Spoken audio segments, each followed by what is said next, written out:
You're at fragrancegardencollection.co.za. We're not just a website selling generic fragrance. We are the home of generic fragrances, with the hugest selection of generic fragrances in South Africa. So you're worried about how you're smelling, body odor not so good? Go to us, fragrancegardencollection.co.za. Or better yet, become an agent. Make a bit of extra money on the side. I'm not just saying that because I'm the CEO of fragrancegardencollection.co.za. I'm doing this because this is Fragrance Garden Collection time. I'm supposed to be in the factory busy working on the perfumes, but time got out of hand.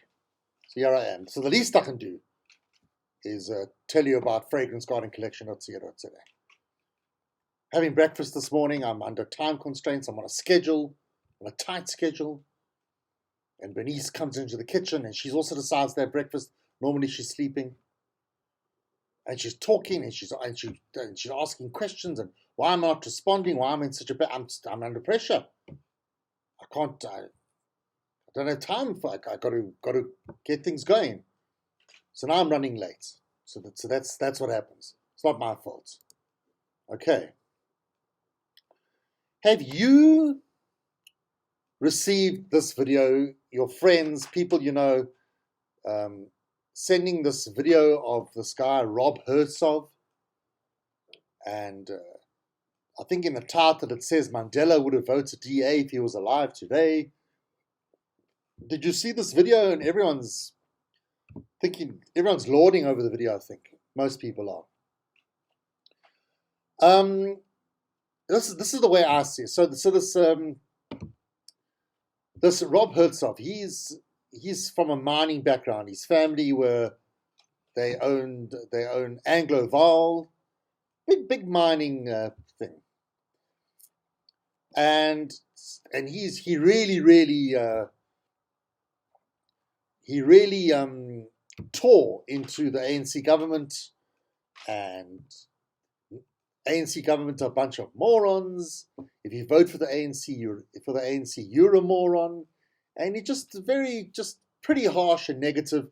He said he would never ever invest in South Africa, and then right at the end, he mentioned if Nelson Mandela, if Madiba was alive today, he wouldn't vote for the ANC. He'd vote for the DA. I think did he say that? Well, he said he wouldn't vote for Madiba would not vote for the ANC. And it got me thinking, did you ever see that movie Django Unchained? That character, Leonardo DiCaprio, he's this evil, horrible slave owner, and he was just a real evil, horrible character. He had a cotton farm, and he treated the slaves. It was a really, really bad, harsh character. It was like cringe to watch. In fact, I've only seen that movie once. I can't watch it again. It's quite heavy for me. So imagine slavery ends, and Leonardo DiCaprio, the character, no longer has slaves, and President Abraham Lincoln is now the leader of the free world, United States of America. And then the character of Leonardo DiCaprio then rips into Abraham Lincoln and criticizes Abraham Lincoln and said Abraham Lincoln is a moron. Abraham Lincoln is the worst leader ever in the world. And to me, that's my comparison. You know, some of the things that Rob Hersov said, there may have been some truths. One or two things he said, possibly, I would agree with to a certain degree. But at the end of the day, it's all about credibility. If someone's got a lot of things to say, but some of the things they say, you don't agree with at all, or you find offensive, then can you really agree and trust the whole content of the person's presentation? And some of the things he said were just ludicrous. First of all, I mean, he's a billionaire. his family owned all these mines in South Africa, Anglo-Val, huge. So tell me, who worked on those mines? Who went underground and dug for gold and got the gold out the ground and did all the mine? Who did that? Was it garden gnomes? I wonder. I mean, where did the Hersov family get their labor force from? Where did all the miners come from? I wonder. Did the whole mining sector in South Africa not benefit from the system of apartheid? I wonder. Gee, it's a real mystery. So to gain all these riches and comfort from the suffering and hard work and inhumane, just unpleasant, to say the least, livelihood of all those mine workers throughout the decades, to come back and rip into our present government, you have to come with a bit of credibility, and I don't think Rob Hersov has that credibility, as far as I'm concerned.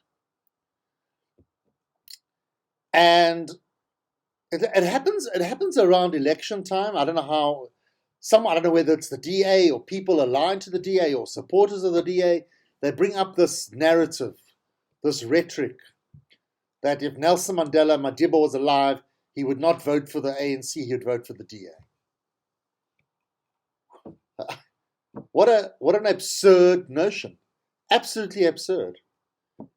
Yes, Madiba may have looked at the ANC today and look at all the corruption and be very disappointed and possibly maybe not vote for the ANC. Maybe. I'll give you that. But you don't know who he would have voted for. You don't know that he would vote for the DA. You can't speak for him. You just can't. And also this absurd notion, this arrogance that you as the DA can start owning Nelson Mandela and start identifying with Nelson Mandela. And you do it every time. Every time there's an election, that's what you, the DA, do.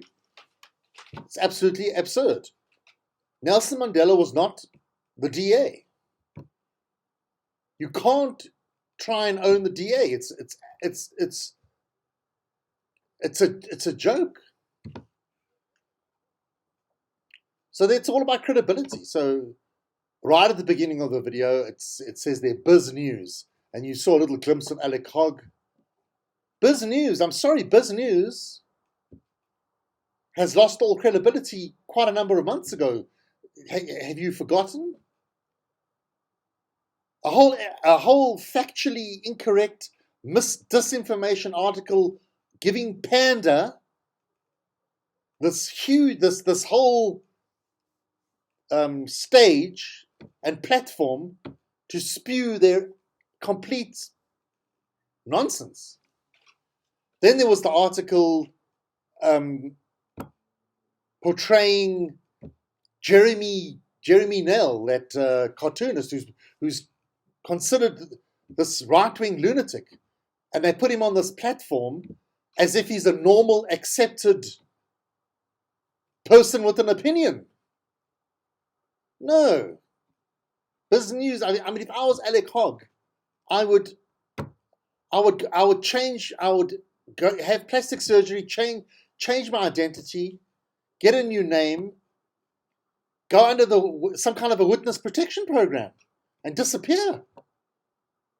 No, these people are thick-skinned. They just carry on as if they are credible and accepted and just normal. It's embarrassing. So people have been sending this video around. I don't know if you've seen it. Do yourself a favor, watch it.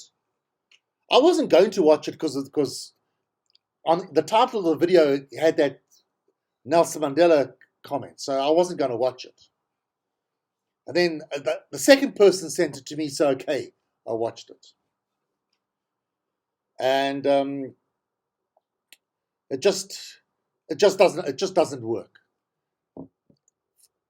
Another huge problem with the video is that You know, when you talk about South Africa in such a broad term, historically, and talking about the last 25 years, 26 years, 27 years, you have to contextualize something. You can't just scratch the surface.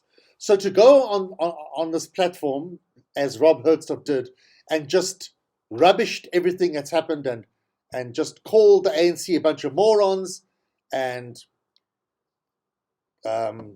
sprouted these opinions, these negative sentiments about BEE, Black Economic Empowerment, saying that Black Economic Empowerment is really a disaster. You need to contextualize it. You need to bring in the history and the background of how we came about to this situation today. You need to explain that Black Economic Empowerment, in theory, could very well have worked. It may have just been not handled correctly. You've got to come up with more constructive opinions. You can't just say, how are we going to fix this country? Through economic growth. That was Rob Hersov's message. Through economic growth. Well, how are you going to achieve this economic growth? He didn't speak about education. How are we going to get people into the economy? Do we not need some kind of BEE? He speaks about expropriation without compensation. Well, what happened back in 1652? What's happened for the last 400 years in South Africa before 1994? I mean, no one complained then. No, you got to look at the whole picture. You got to look at the whole thing holistically. But anyway, if you haven't seen the video, maybe this is meaningless. So maybe check out the video. But it seems that this is everyone. Some people on Twitter will say, "Ooh, what brave! What a wonderful video! It's so interesting, so thought-provoking." Yes, perhaps thought-provoking. I'll give you that. Also, there's this arrogance of Rob Hersov that I know it all.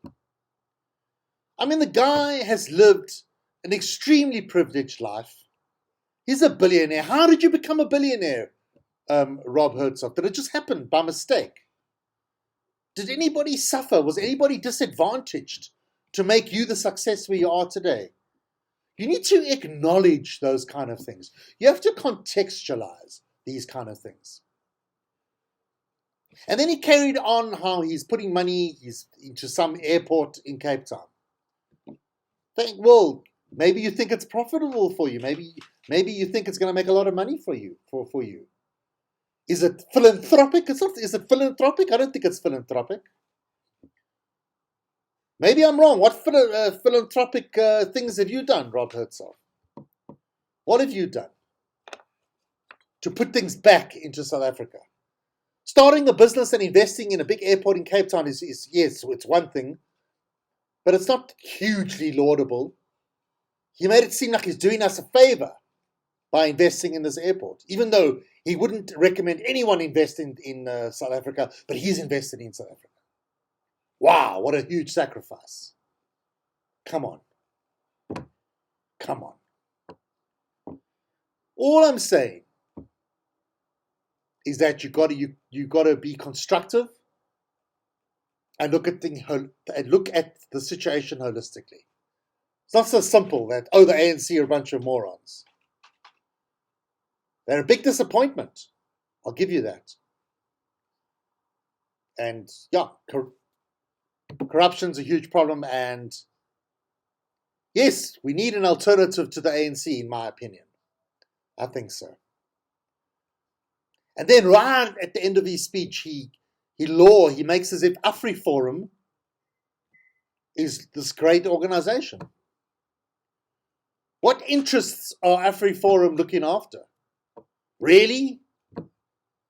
Are they this pluralistic organization looking after the interests of South Africa, acknowledging our past, the legacies of the past.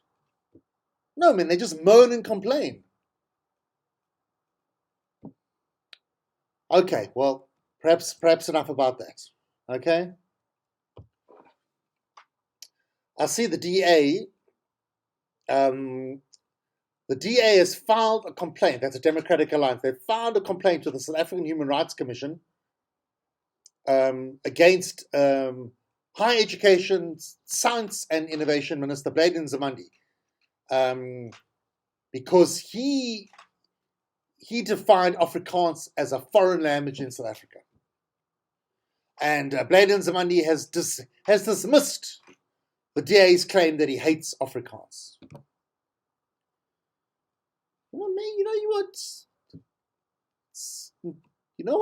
Some languages, look, it's not just the language.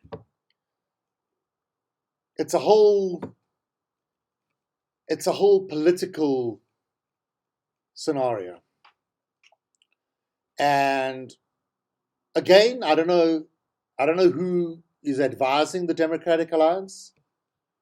When the Democratic Alliance bring about these kind of things before the South African Human Rights Commission, filing a complaint, they're worried about Afrikaans.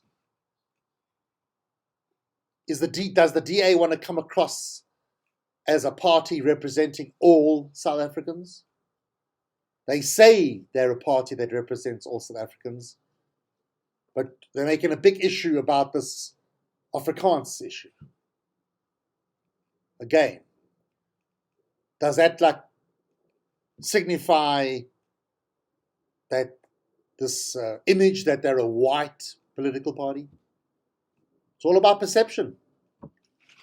The biggest joke, the biggest irony is that a huge amount of non-white South Africans, a lot of so-called colored people speak Afrikaans. A lot of black Africans, black South Africans speak Afrikaans brilliantly. That's the biggest joke. And foreign language, well, look, I must disagree with Blade Nzimande. It's not really a foreign language because it's an indigenous South African language. It's a derivative of the Dutch. Anyway, go figure. Well, it just seems that there's so many complaints to this commission and that commission. Who knows? My wife said to me this morning, and she said to me, Clicks have just appointed their first ever black female CEO. So I looked at Bernice. I don't know if I care. When I go into Clicks, I want to get that particular toothpaste that only Clicks supplies, that the dentist told me to get for my daughter. And that's all I care about. It's 2021. It's very sad, and it's quite an indictment that we haven't moved forward enough. That if Clicks appoints a black female CEO, it's a huge thing. And sadly, it is a huge thing, but it shouldn't be a huge thing. There should have been black female CEOs 15 years ago, maybe long before that. But yes, it's still an issue. Still an issue. I've become so desensitized. I saw this story. The bullet-riddled Ferrari in Soweto. And I'm not a car person. So this 21-year-old woman and this 40-year-old man, I don't know how they haven't figured out the relationship between this couple. They were driving along and they were blocked by a Toyota Etios, apparently. That had gunmen. Up to 15 shots were fired at them. This couple, they were killed in their Ferrari. They haven't been identified yet. And I know this is sick and this is insensitive, but I saw the holes in the Ferrari, and that's what upset me. That was the first thing that upset me. Oh my God, there's holes in this Ferrari. You can't fix the Ferrari now, hey? It's got those holes. That Ferrari, beautiful, beautiful car. And then afterwards, oh my God, these people are dead. They died in the car. And then the story in the same article. Now this is where I know I bring this up often. I often criticize journalism, but in the same article, they relate the story about a taxi boss or a taxi driver who murdered this couple in a car. Turns out he was the ex-boyfriend of the woman, and he shot and killed the woman and her new boyfriend, who was either a financial advisor or a forex dealer or a trader. How is that story related? It's not related. It's really, really not related. Why are you putting that story in the same article? It's another shooting, but the second story was a personal vendetta. Jealous boyfriend, lost his mind, upset, depressed, mental illness. He then went home and shot himself dead. This taxi owner or taxi driver. How do you compare that to the planned professional assassination of a couple in their Ferrari? It's not the same thing. It's just not the same thing. This was not a jealous boy. The jealous boyfriend did not blast them away in their Ferrari.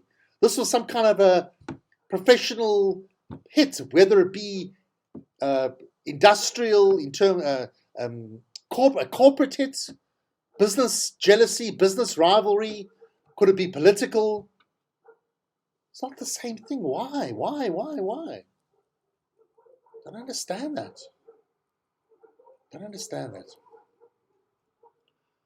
So Greta Thunberg, she's still going at it. I think she turned 18. I think she's almost 19 even. And she's still going at it. She mocked world leaders.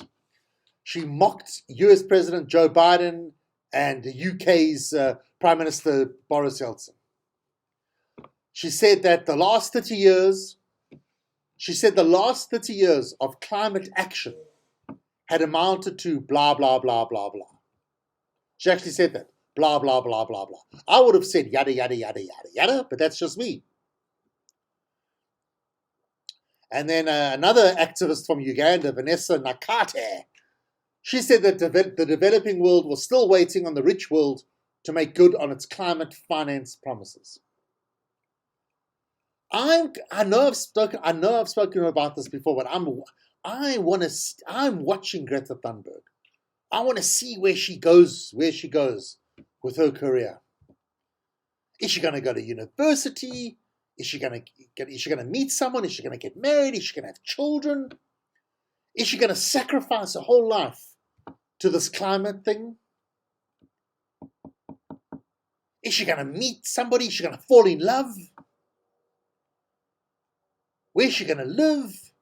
Will she stick to her climate change activism? You know, she hasn't really had a childhood. She hasn't really had let's rather say she hasn't really had her teenagehood. She hasn't gone clubbing. She hasn't got drunk. She hasn't smoked. She hasn't done a bit of weed, the odd ecstasy tablet. Has she ever dated? Has she gone on a date? Still a virgin. I think she's probably a virgin. Does she wax down there? I don't think she waxes. I think it's all full bush. I reckon she's a full bush kind of person. I used to wax. I can relate. It feels nice. But now I'm full bush. Like most men are full bush. I'm full bush now, and it's okay. So we'll see. So now, so Greta Thunberg, it seems like she's got a disciple or a partner or somebody to help her along. This activist from Uganda, Vanessa Nakate. So maybe we must keep an eye on Vanessa Nakate as well, and see how that goes. Yeah, yeah. They speaking about iconic people. There's a huge mural of Archbishop Emeritus Desmond Tutu in the Cape Town CBD. And it was defaced with derogatory slogans. It was vandalized. And I want to see the vandalism. I want to actually see what they did. What are the derogatory slogans? I want to see that. Maybe I'll look for it. It's already 2 days ago, but I'm a bit slow. So maybe I'll check that out and we'll. It's very sad. It's not nice. I mean, it's already, the year is 2021 and people are vandalizing a mural of Archbishop Desmond Tutu. It's, we make progress, but then we go backwards again. It's like that's the cycle.